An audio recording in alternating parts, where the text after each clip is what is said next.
Got it? Okay. Salut tout le monde, c'est Xavier, bienvenue sur Watch Mojo français. Aujourd'hui on se retrouve pour le top 10 des grands acteurs qui ont brillé dans de petits rôles. And I'm here on a mission of mercy. Pour cette liste, on va examiner les caméos les plus mémorables de grandes stars du cinéma. Est-ce que selon vous, on a oublié un petit rôle notable d'un grand acteur? Dites-le moi dans les commentaires. Numéro 10, Will Ferrell en tant que Chaz Reynolds, serial nosser. En tant que gourou de la casse de mariage, Chaz aide John, le personnage d'Owen Wilson, dans sa quête d'un nouveau wingman. Chaz? Will Ferrell ne reste que peu de temps, mais il a sans doute la meilleure scène de tout le film. Son personnage illumine l'écran avec une énergie qu'on n'oublie pas de sitôt. Chaz demande même à sa mère de cuisiner pour son invité et lui, livrant une phrase hilarante après l'autre au panthéon des citations comiques. Hey Mom! The meatloaf! Inutile de dire que plus personne ne voit le pain de viande du même œil maintenant. Le plan final le montrant lors d'un enterrement constitue un gag visuel brillant et fait de Ferrell un voleur de scène des plus hilarants.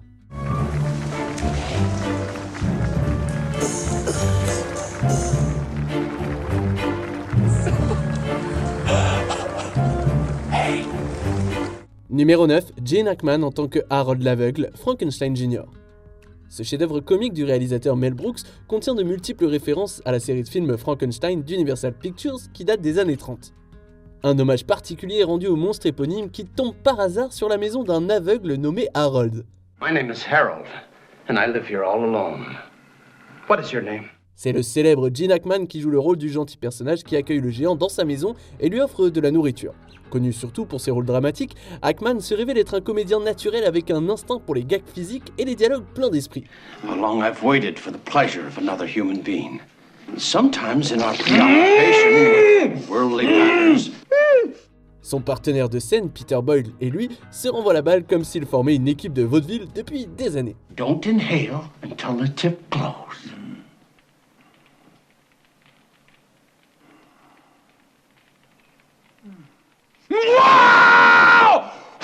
Bien qu'il s'agisse de l'un de ses rares rôles comiques, l'aisance de l'acteur dans ce domaine rehausse bien la scène. I was gonna make espresso. Numéro 8, Bill Murray en tant que lui-même, bienvenue à Zombieland. Succès inattendu à sa sortie, ce classique des temps modernes reste l'un des films de zombies les plus drôles jamais réalisés, et ce avant même que Bill Murray ne fasse son apparition. Bill Murray, you're a zombie?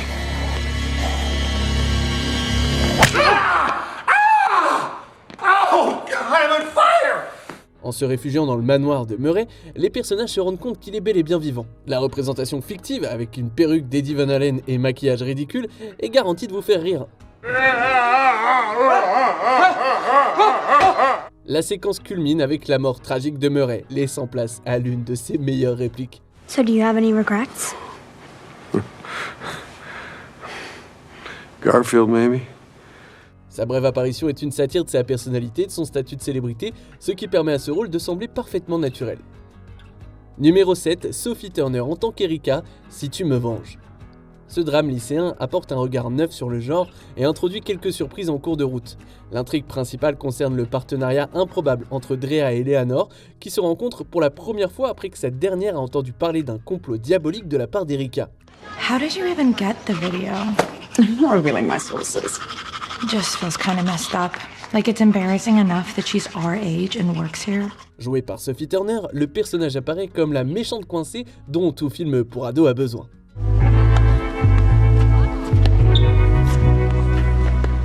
It was Erica.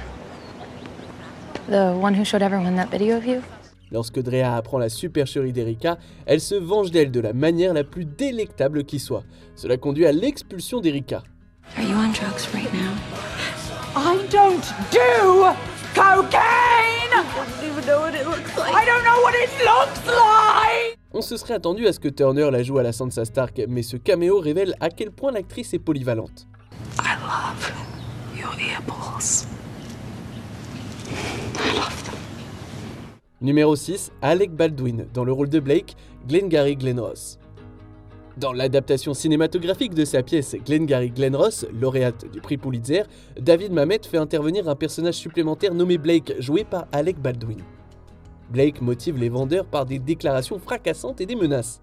Bitching about that sale you shot, some son of a bitch don't want to buy land, somebody don't want what you're selling, some broad you're trying to screw, so forth. Let's talk about something important.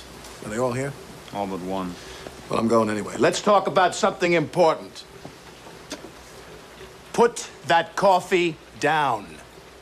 Sa performance est remplie de tant de répliques emblématiques que ça en fait la scène la plus célèbre de tout le film. Always be closing.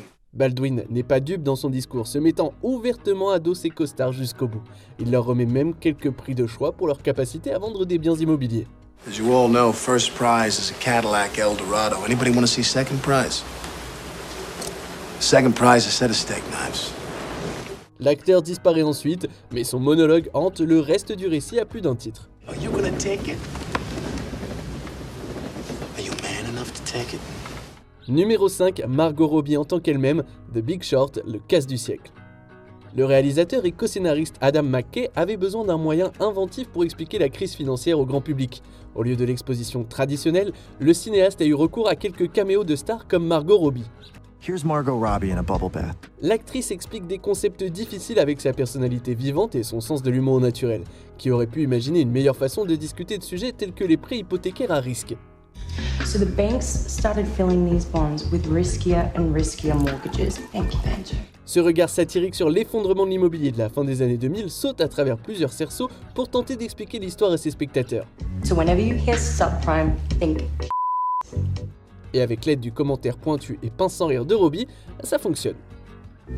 Got it? Okay. Numéro 4, Bradley Cooper en John Peters, Licorice Pizza. La mosaïque des années 70, Licorice Pizza de Paul Thomas Anderson, contient une série de vignettes qui mettent en valeur les personnages au lieu d'une intrigue centrale.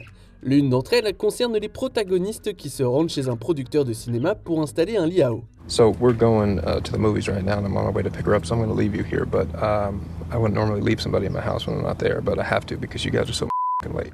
Bradley Cooper joue l'homme comme un véritable maniaque, passant au bulldozer tout et tout le monde sur son chemin, qu'il s'inquiète de sa maison ou de la prononciation du nom de sa petite amie.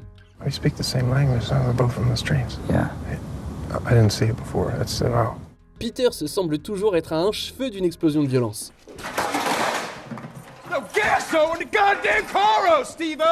En seulement quelques minutes, Cooper fait exploser le film d'ensemble, livrant une performance que vous n'oublierez pas.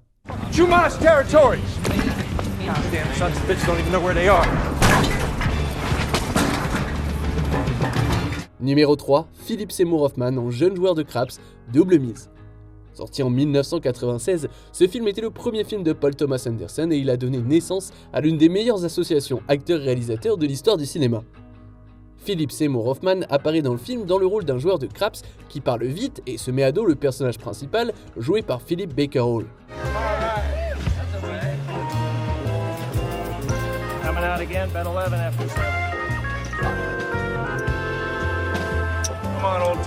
Hoffman prend un petit rôle et l'élève grâce à son style unique. Jesus Christ. The way you look, I think you know what I'm saying, old-timer.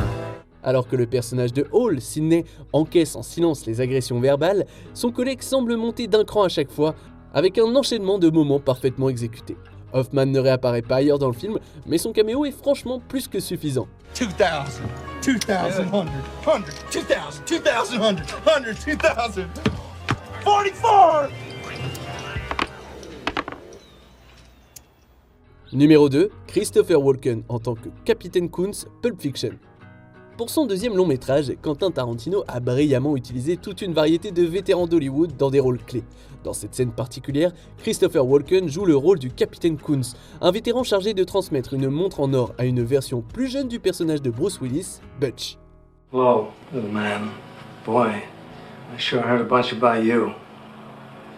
See, I was a good friend of your dad's. We were in that Hanoi pit of hell together.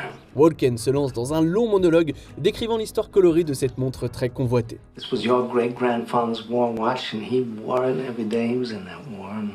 Sa sincérité guide les spectateurs dans l'histoire détaillée et très vite, il devient clair qu'il ne s'agit pas d'un beau conte de fées. L'acteur joue à la fois les parties dramatiques et comiques du discours avec un ton parfait. This watch was on your daddy's wrist when he was shot down at Hanoi. Même dans un si petit rôle, la performance magnétique de Walken est facilement l'un des points forts de tout le film. I hid this uncomfortable hunk of metal up my ass. Avant de dévoiler notre premier choix, voici quelques mentions honorables. John Candy en tant que Gus Polinski, Maman j'ai raté l'avion. Candy sauve la situation en tant que gentil musicien de polka. Allow me to introduce myself. Gus Polinski. How are you? Polka King of the Midwest.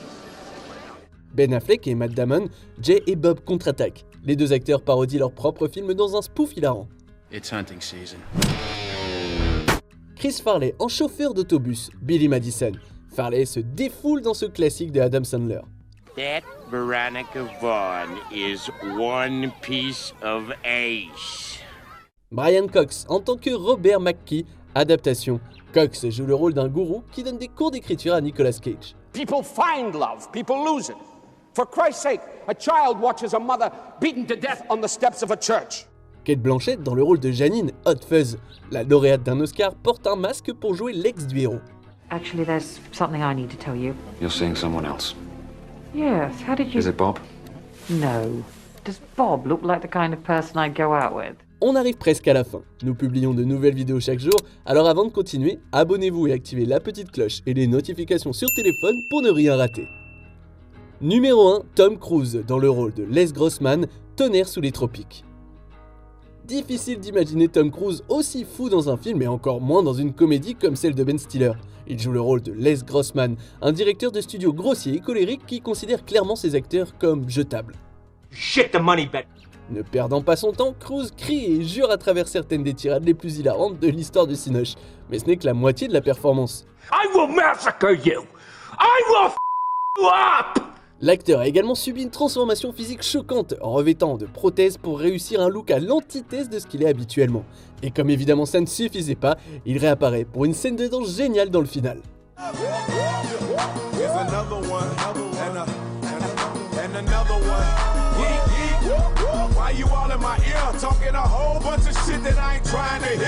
Que pensez-vous de notre sélection? Dites-le moi dans les commentaires et checkez ces autres super vidéos de Watch Mojo français.